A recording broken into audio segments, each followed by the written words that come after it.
Good morning, everyone. If you just walked in or just joined us the last few moments, if you don't mind scanning the QR code to get to the Padlet and answering the question that's on the screen, we'll revisit this later in the presentation a couple of times, just to kind of catch folks that are coming and going in between sessions this morning. We'll leave this up for a little bit. My name is Dr. Niki Davis. I am a professor of practice in the hospitality program at Southern Illinois University, and I have been there 20 years, give or take. I lose count over time. And I've had a lot of people in the last 2 days ask me what a professor of practice is, so I'm going to lay that out there for everybody. Essentially, I am teaching faculty as opposed to research faculty, and I teach typically 5 classes, fall and spring semester, so 9 or 10 classes over the course of the academic year. I also had a professional career in my industry before I came back to SIU to teach. And that's something that in our program and kind of across the board in hospitality programs, that's a requirement because our students need that experiential conversation and learning aspect as well as the typical textbook, theory part of the classroom discussion as they graduate and go out into their careers. I also come at the AI conversation from a media perspective in my 5 minutes free time every month. I'm a food writer, mostly locally. For a while, I had a syndicated column across the U.S. So the AI and chatbot conversation is very heavy in that world as well right now. So I kind of wear 2 hats in this environment. So, JP? Good morning, everyone. My name is JP Dunn. I am the D2L Brightspace Administrator for Southern Illinois University. I have been in my job, although it's changed over the years, for 28 years. We moved to D2L in 2011. That's when my first fusion was 2011. The ink wasn't dry on the contract at that time, but when we got back, we signed the contract, and 2012 went fully live with it. We moved over from a Blackboard system, the WebCT flavor of Blackboard, if some of you remember that, which came on a CD and it ran on a small computer on my desktop for many years. I've taken a great interest in AI and try to absorb as much of the content out there available. There was a 60 Minutes piece on last Sunday. You can go to the CBS website and watch it. On AI, they taught these 2 little robots to play soccer, which was kind of cute. But then they talked about some of the implications. I'm going to probably botch the name, but Sergey Pasha, who's one of the leaders at Google, made the comment, and I'll paraphrase it: AI is as good or as evil as you make it out to be. So we try to do things like detect it. I don't know that that's quite there yet, and we'll come to that later in the presentation. So when the news about ChatGPT broke in the fall, one of the first things that I thought about was how my dad would have loved the news cycle at that moment in time. And I say that because he was very much a futurist and very much a little bit of a computer geek. And I was raised watching Star Trek. So please raise your hand if you're a fellow Trekkie. Thank goodness. Raise your hand if you're a Star Wars person. You're in my husband's camp, so you can tell what my life is like. He's very much that, and I'm very much Star Trek. So interesting conversations. But I grew up watching the reruns, mind you, of the original series. He certainly grew up somewhat with the original series the first time around. And we had conversation after conversation about the technology that was in the episodes and would we ever have. And we had my entire childhood and adult life until he passed 10 years ago. We had those conversations. My mother is neither Trekkie or Star Wars fan. So she exited the living room for the movies and the TV shows. Neither is my wife. Yeah. So I want to have just a little bit of fun and kind of, a lot of learning in the last couple of days, so maybe just kind of ease into this and breathe a bit and have a little fun about the would we ever have. So in the original Star Trek series, here's a couple of examples of what we do have now. Communicators. Well, we carry those in our pockets, backpacks, purses, wherever, as a cell phone. Translators. How many of you have ever used Google Translate for anything? Yeah. I spent 2 weeks with my daughter in Spain and Italy, studied abroad. She learned how to use Google Translate pretty quick. Zoom, Skype, whatever you want to call it, the virtual. And this was one of the coolest things that I thought Star Trek Tech had at the time. We live this every day. Every time JP and I talk, it's over our computers now. And I can see him, he can see me. And 30 years ago, I would never have thought that we would be here. How many of you have one of these devices at home? Yeah. How many of you think it listens to you? Okay. How many of you think it talks back when you talk to it? Like, as in your teenager talks back. Okay. If you say thank you, some of them say you're welcome and some do not. I've had that experience and experimented with that. But in 1987, all of a sudden, Gen X, give me a hands up if you're Gen X with me, okay. Not as many as I thought. We all of a sudden had our own generation of Star Trek, and this is kind of where my heart is. The tech was very similar. We had all of the things from the original, but then we had tea, Earl Grey, hot. Man, would I love to go home at night and be able to do that and just have it show up. I don't think that will ever happen in my lifetime. Maybe, I don't know. We can 3D print things, right? So we're headed there. The holodeck. How many of you wanted to spend time on the holodeck? Yeah, how cool would that be? So now we have VR goggles. Will we get to the holodeck? Eventually. Lieutenant Commander Data. He was my favorite character. Now, I'm a Patrick Stewart fan, but Data was my favorite character. And those of you who watch TNG probably know why. So for me, kind of reiterating, a childhood full of technology, full of computers. We were one of the first homes in my town to have a personal home computer, and that was 1985. Incidentally, I was 11, so that tells you how old I am now. And JP met me when I was 11 because he worked at the Carbondale computer store where my dad bought our first home computer from JP Dunn. So he and I have had this long time, sometimes awkward because of the age gap. Not that you're much older than I am. No. Just enough that you were working at the time. Kind of geek relationship because of his friendship with my dad. So when we talk about Star Trek, yeah, you can see where it goes. Incidentally, this is also one of my favorite movies.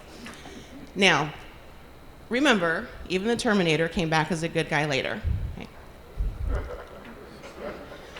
All right, I think after the last 2 days, I don't have to get into a lot about what ChatGPT is. Those of you who have interactions with your faculty and other staff where you're at or other teachers, a couple of things that I do pick up on quite a bit in those conversations, and even in my food media world, everybody thinks that crawls the web. Okay? It does not crawl the web. So that's something that if you're, like JP works with our faculty, and I know a lot of you here do, that might be one of those misconceptions that you have to explain and kind of push an understanding of. What we did in our experiment, we actually used 4 chatbots, and that's what we're going to talk about first. And what we used as prompts, kind of what the process was there. A little bit about the outputs. There's way more information in this experiment than what I can share with you today, but we have a trick for that. JP is going to talk about the AI checker piece of this. We use Turnitin at SIU. Some interesting conversation there, maybe. And then at the tail end, we'll revisit the Padlet. If we've got enough time, we'll take a look at what folks are doing. So because there is a lot of information in what we have going on here, for those of you familiar with Microsoft Sway, this QR code will get you to a Sway site. And it has everything that we talk about today, in addition to all of the results from the experiments we did with the chatbots, some additional resources, and after we get done today, and I have the Padlet link, I'll upload that to the Sway document as well. So you'll have everything. This lives online. You can get to it at any point. I don't have plans to take it down. So I'll give you a second to scan that. So we worked with 4 different chatbots. Yes, ChatGPT was one of them, and I'll show you the others. We worked on 9 different course design and planning prompts, and they are linear. We started kind of at the top, like how you would design a class or a course. Started at the top and kind of went from there, and I'll share with you that ChatGPT was really the only one of the 4 that could continuously add to what we were doing without me having to remind it what we were doing. Varied results, of course. Mostly, like lots of afternoons where I just went down that rabbit hole. Sometimes came up for dinner in my Earl Grey tea, sometimes I didn't. So here are the platforms that we use, ChatGPT. There's a little information here at the bottom underneath each of those, plus their website if you're not familiar with. Copy AI, and I use the freemium versions of all of these. I will tell you, as a writer, Copy AI is my preference. The pay, the cost is not my preference. And on the freemium version, you run out, I think you get like a monthly cap of 4,000 words generated. So it is what it is. Barely is kind of a fun one. You can download like a Google Chrome extension, and Barely itself lives on your computer. What I have found it most useful for is summarizing long-form text. So if I am reading a long blog post, I can use Barely to give me a summary. If I'm reading a marketing plan, I can have Barely give me an executive summary of the marketing plan. That's what I found it most useful for me. And then how many of you are familiar with Google Bard? Played with it a little bit? Okay. It was hit and miss. And I think I was in the beta version at the time, pretty sure we were. So hit and miss on that one. All right, here are the prompts that we used. Again, I'm not going to give you every bit of result because there's so much of it. So I've kind of picked out the best case scenarios here. First prompt, what are the implications of using chatbots in university hospitality courses? Cross out hospitality and insert whatever your field is if you're faculty. And it will give you a decent list of pros. ChatGPT was the only one that gave me a couple of cons. But I think inherently, certainly after the last couple of days, if you've gone to any of the AI sessions or ChatGPT sessions, we're starting to understand what those pros and cons might be. For the most part, the output was pretty similar across the board. The one thing I did pick up and appreciate out of Bard was the career preparation. And one of my points when I talk to our faculty is that in my industry, in hospitality, AI is here. It's here in your hotel. And it has been for a number of years in some form or fashion. So for me, I want to make sure my students know what it is, know how it's being used in my industry, know how they're going to have to interact with it after graduation or maybe on an internship. So there is a little bit of career prep and career conversation in this bigger picture for me and probably for some of you as well. This one was fun. How many of you really love writing course outcomes, learning outcomes? Yeah, one, kudos to you. Not my favorite thing, and my PhD is in education and curriculum design, so I don't want to say training, but we certainly had this drilled into us in my grad programs, but still, it's not my favorite thing. For new teachers, new instructors, junior faculty that don't have a background or have never had a course in how to write learning outcomes, how to design a course. How many of you are faculty? Just a few. Did you have that class when you went through your PhD program? Yeah, most don't. If you're not in education, you don't get that information. So this is a way for us to help those new instructors, new faculty. Even if you're old like me, still younger than JP, but old like me, I get stuck, right? We all get stuck. We get writer's block. You don't know exactly where to go. This can help you get over the hump. One thing I will say, it was kind of fun and funny. The introduction to hospitality and tourism, I just took the course description that we had, so you can do this with any of your classes. Had it write one course outcome, then kind of dived into, give me a little bit more, And then finally decided I needed to focus a bit more on Bloom's taxonomy. Don't know how well that worked, because it gave me 6 learning outcomes in each level of Bloom's taxonomy. So for a first-year course, I don't want to be in each level of Bloom's taxonomy. I want to be kind of at the bottom a little bit, maybe climbing a little towards the middle, and maybe at the top, but not quite. So still a little finessing to do there, but you can read through. And again, all of this is in that SWAY document. From that point, I asked it to write a 50-minute lesson plan to include lecture and conversation discussion based on that learning outcome, based on that course description. So we tried to keep things a little linear. I will tell you that ChatGPT and Bard both gave me an assessment option within that lesson plan. Copy AI, however, was the best lesson plan. Now, ChatGPT did okay. I would have been happy using it, but looking at both of them together, for me at least, Copy AI was the best. Because it gave me a title, whether you use it or not, up to you. Gave me an objective, tweak it. Gave me what materials I might need, and then it broke things out with a timeline. So an intro for 10 minutes, a lecture for 20, discussion for 20, things to discuss, and that's where it did better. And then a little bit of a conclusion.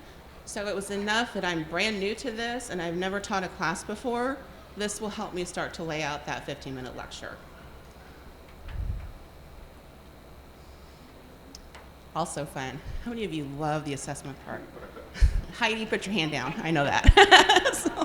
So we have 2 instructional designers sitting here. So again, this can help you with the things that you don't love to do so much, so you can focus on the things that you do love to do. So again, following in that linear pattern, we asked all 4 of these to write a brief assignment based on the above or the previous on the slide lesson plan, a rubric based on that assignment. This is where things got a little hinky. Multiple choice quiz based on all of that, and then I threw it a little bit of a catch and asked it to write a multiple choice quiz, a single question on information found at this URL, which is a really good article from the United Nations World Tourism Organization about how the pandemic had affected my industry. So something that I would have my students read and maybe assess them on and maybe not. So here's what happened. ChatGPT won on the assessment. Career path reflection gave me an objective for the assessment, which, by the way, try to always tell your students why you're making them do the things that you're making them do. Because in their head, it's going to make more sense as to why this is part of what I have to do for this course. Gave me some decent instructions, and then a little bit of a closing at the bottom. Okay. Enough to get started and work with. This is teeny tiny, I realize. What I wanted you to see is ChatGPT and Copy AI both gave me a rubric that was in rubric form. Okay. So if I'm in D2L and I wanted to just be lazy, I could say, okay, I'm going to cut and paste all of this into D2L's rubric tool, and there I go. Okay, besides my 2 designers, how many of you love to write rubrics? Oh, it's 2 more. Man, I got 2 in the back now. But an overwhelming not. So again, this gets you started. And for me, writing rubrics, sorry, Heidi, gets a little mundane because it's hard to kind of pinpoint where things need to be in the rubric. So again, this would get you started, especially if you're a new teacher or junior faculty. Now, barely, I haven't talked about much outside of chat and Copy AI, barely couldn't keep up. It was like, what are you talking about, girl? Had no idea what I was doing. So I ended up cutting it out completely at some point. Bard couldn't write the rubric at all, and so it kind of left the building at this point. Copy AI did okay, but I had to feed it additional information. So we're still in that ChatGPT world here. All right, multiple choice quiz I didn't even include because it just didn't work great. It was not accurate, and primarily the answers that it provided were not good. And when it picked up information out of this URL, I don't know where it got stuff from. So the question was decent. The answers like didn't exist in the article. So there's my comment on that. All right, I'm going to put this back up as we transition to JP for the AI. If you didn't catch the Padlet QR code when you came in, please take a moment to do that. All right. Thank you. When I met Niki, by the way, I had shoulder-length dark hair. Don't have that anymore. And Data made a comment once on Star Trek. He said, androids can't lie. AI can lie, sometimes does. They call that not a lie, but a hallucination, where it fabricates some of the truth. We loaded an article that Niki wrote using each of the different each of the AI engines into Brightspace to an assignment. We had Turnitin check it.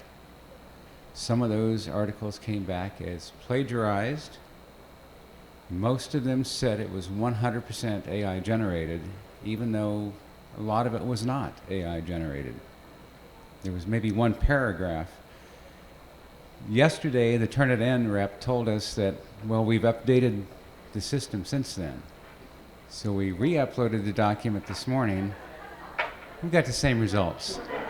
So it's still a work in progress. AI detection is not quite there yet. And I think it's probably best that we work with our students to teach them how to use AI to make their writing better. How many of you have used a spell checker before?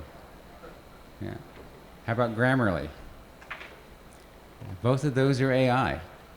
And predictive text when you're writing an email or on your cell phone, that's all AI. Sometimes it's really accurate. I'm going to try to remember what my boss said the other day. He has an Android phone. I have an iPhone, so I'm cool. But he sent this message. Oh, where'd it go? Where's it at? It was clearly predictive or serious. It was, yeah. Wow.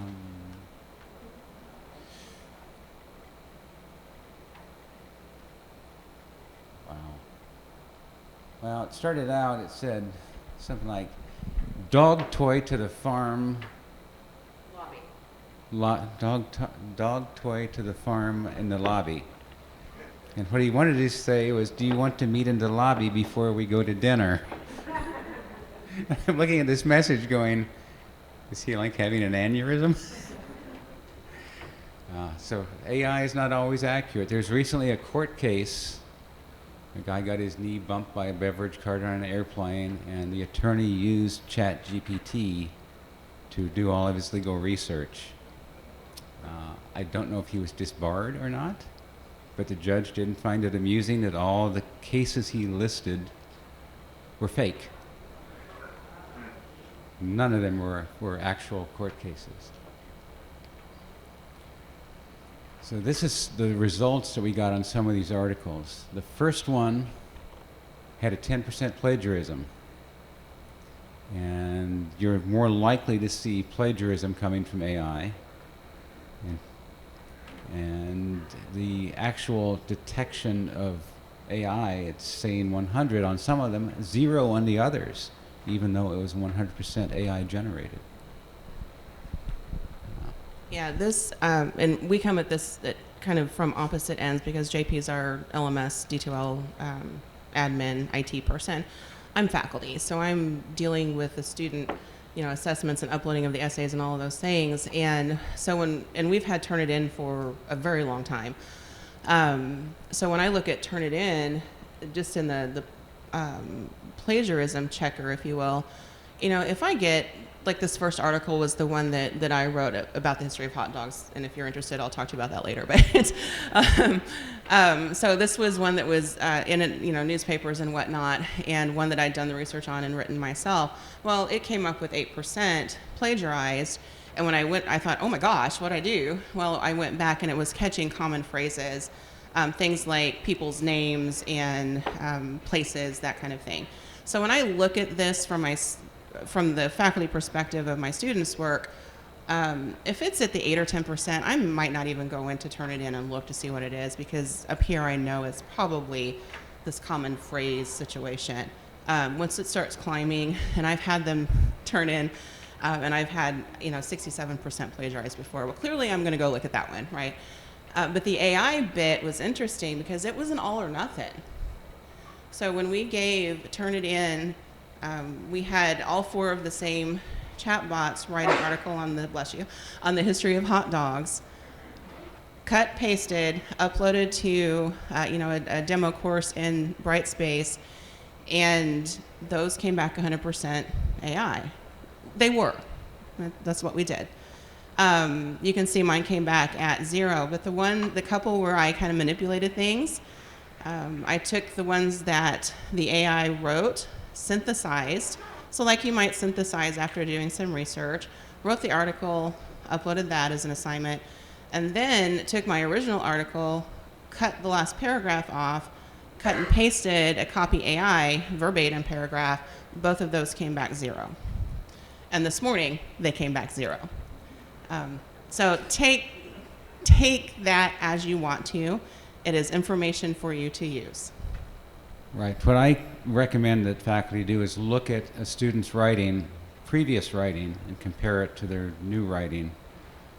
And if it sounds like it's written by a different person, then it's probably is written by a different person or written by an AI bot. You can't always predict when there's a freshman coming in and they're in your class for the first time. You'll have to learn their writing before you can determine. I asked the Turnitin folks if they plan to have this integrated into the discussions and into the written response questions in Brightspace. They said eventually. They're working with D2L to make that happen, but it could be next week, next year, 5 years from now. We don't know when that'll happen. Hopefully not 5 years from now. Because the folks that responders are afraid that students, they block it, so you can't leave a test to generate the AI and copy and paste it in if you're using lockdown browser. So that's one way to prevent it on testing. So we've got roughly 10 minutes. Again, please, and if you've thought of other things, we're kind of crowdsourcing here. But because we do have quite a bit of time, let's hear from the audience, though. How are you using chatbots, and it's probably ChatGPT, but if you're using Jasper or Copy AI, anything like that, how are you using it now? What do you want to share? Or how do you want to use it? Yeah. So I'm a faculty member, and I use it from an instructor, activity design, assignment, prompts, but I actually had my students do a unit on creating interview questions using ChatGPT and then analyzing them based on the rubric that we were given, as well as looking for biases in what's showing up in those interview questions. So giving students a little bit more knowledge around the tool and how to think about critically what it's providing them. That's a great use. Great idea. Who else? I can treat you like my class and just start picking. Anybody in computer science? No? Well, if you want to try sometime, one of the assignments I had in college was to write this program called Knight's Tour, where the knight on a chessboard hits every square without doubling back. ChatGPT wrote that program for me in like 10 seconds. So I copied it, I compiled it, and ran it, and it worked. Then I had to do it in 4 different languages. So for computer science people, it's really a threat, because that's one thing it really excels at. One of the other, hang on, Heidi. One of the ways that our advertising students are using it, so I'm trying to kind of lean toward the positive here. Our ad students compete every year with the National Advertising Federation, and the Federation does like this annual big, huge student competition where they bring in a real client, and this year it was Indeed.com, and the students have to do this promotional campaign.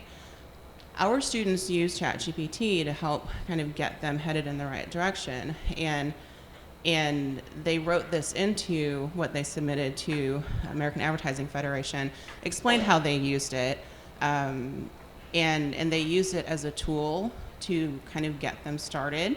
They use it as a tool. I don't know how many of you are marketing or ad folks, but to create personas for their demographic sets, and it helped them continue to learn the process. They got first place in the competition, which we were all very proud of at SIU for them. But Indeed marketing folks came back and said two things. Number one, you used ChatGPT, and we applaud you for that. Okay, so industry saying this to students, and you told us that you used it and how you used it, and we really applaud you for that. So an example of how our students are going to be interacting with it out in the future. Heidi, you had a... I was just going to say that I have a colleague that had like pages of focus group notes, Mhm. and he ran it through ChatGPT and said, "Show me the themes." And he said it saved him many hours of effort. Obviously, he still had to go through and see if he missed anything, but what a great start. Yeah, I love that. And it so many different uses. And as we kind of move forward and boldly go, as it were, I think we'll find so many more uses. So we're going to leave you with a little bit of a Star Trek joke. If you ask Alexa to tell you a Star Trek joke, that's what you get. You get more than that too, but any questions that we can answer? And we're happy to hang out after. Yes, sir. When ChatGPT first got on the scene, I worked in the faculty of social work, and we got it to write a few papers just based off of some pretty leading social work concepts. Mm-hmm. And we have to decide our sources. We gave the paper to a couple of subject matter experts, and like, this is all correct, but these sources are not. Or not, yeah. It wasn't made up. It was all right. And it would lead us to some websites where you could get that, but the rest of the URL was just absolute nonsense, and like that's where we found it completely fabricated stuff. How are you resolving that? I guess that you're finding making up more information that's creating factually. When I use it in my food writing world, I find that it does exactly that, and I make a point to ask it for sources so I can then go back and check the sources. And I would say a good 60 to 70% of the time, either the source doesn't exist, I can't get to it because it's behind a paywall, something weird like that. Even if I know that the information is relatively accurate, sources not so much. I don't know that there's not a check for that other There than isn't. intuition. And that's what Yeah. Sergey Pasha from Google said was an hallucination. Yeah. They said always check the references. There are students I know who have tried to say, write me a bibliography. Here's my subject. And it gives, 20 sources, and you check those and it's not correct. I Yeah. sat with a professor in soil science, and we had to write a paper on the quality or something of soil. I don't know anything about soil, except it's what I walk on. The quality of soil in southern Illinois. And he said the article was pretty accurate, but the references were totally bogus. Yes? On that same note, one thing I have found is that since ChatGPT is not connected to the web, that's where it kind of falls down on giving sources. But something that is connected, like Bing Chat, which uses the same kind of building blocks, but then also has a connection to the internet, it is typically better at giving sources that do exist. Whether those sources are good or not, or reliable, is a different question. But Big Chat especially is, I have found to be the best on giving sources that do actually exist. Thank you for that. Yes, ma'am. I'm an instructional photonics. I work with faculty all day, every day. Love it. Thank you. On our campus right now, they are still in the fear and panic mode. So what would, and any faculty actually in the room can answer, what would be the most appropriate way to get them to change that frame?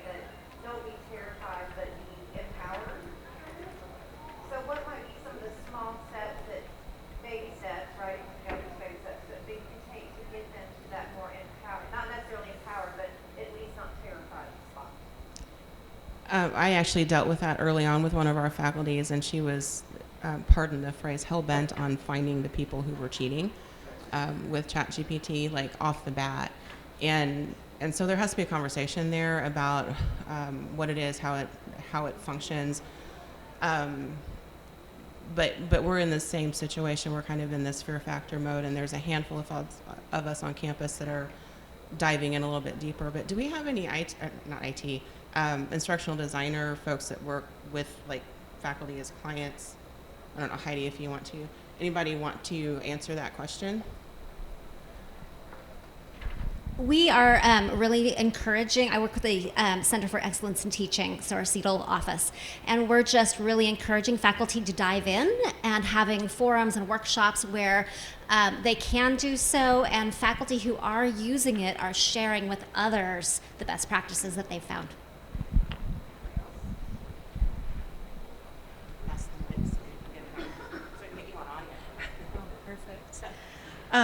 We have a centralized curriculum program, so we work a lot with subject matter experts. And obviously we contract and pay them to design courses with us. So the concern is integrity on their part for how much AI they're using to create a course. And then obviously, you know, students pay money to take it. So is anybody else having any experience with that? Like, what are you creating as far as policy for subject matter experts and their use of AI? I just want to follow up on that.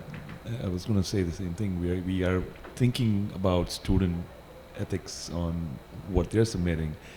As faculty, where do we draw the line on how much AI we are using to create the content? And I think that's also an important topic to think about. We are about out of time, so I will leave you with one little food tidbit.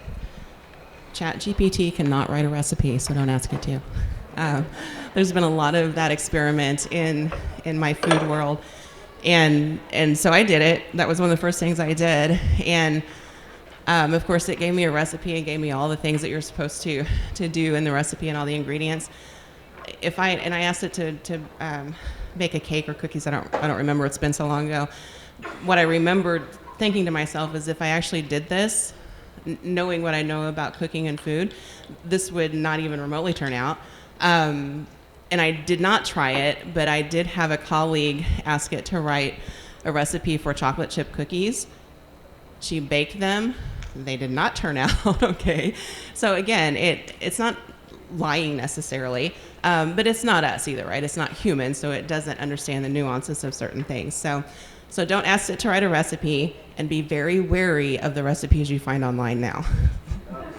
And I would make one last comment, that if you do have faculty that are afraid of it, it's a tool that you can teach them to use, teach them how to use it, teach them what it does.